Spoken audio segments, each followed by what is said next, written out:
I'm Elizabeth Larkam with Balanced Body Pilates. When I use the foot corrector with clients, I make certain that their feet and ankles are well prepared.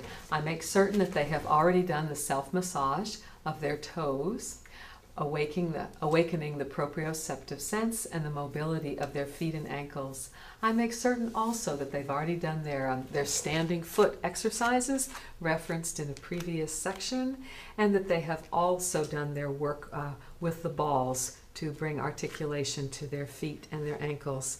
Then we move on to the toe corrector using the lighter springs. This piece of equipment comes with some heavy springs and some light springs, and in my experience, the lighter of the two springs are the ones that I prefer. First of all, I build up the floor for the client so that they can have their toes, their metatarsals spread on a lifted surface, and then they're able to press down with their heel.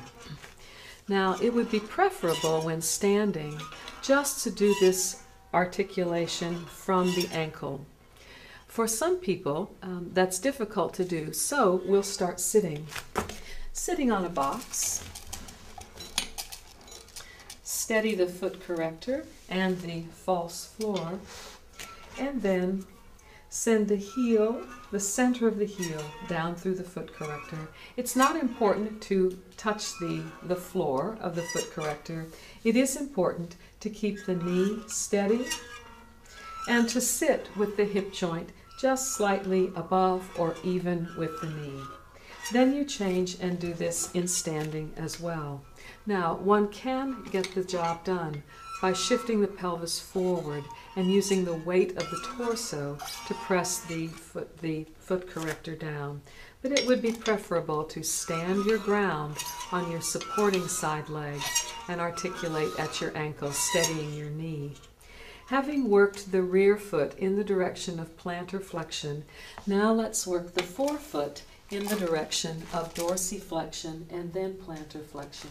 So build up the floor of the foot corrector first and place the soles of your metatarsals on top of the foot corrector, seated first and standing second.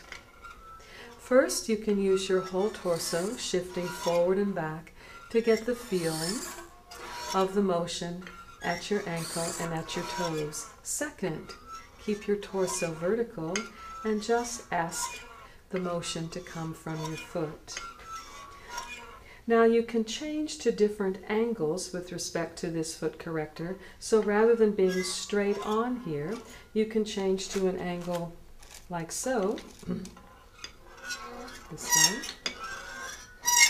which will make it easier for the first ray to press down.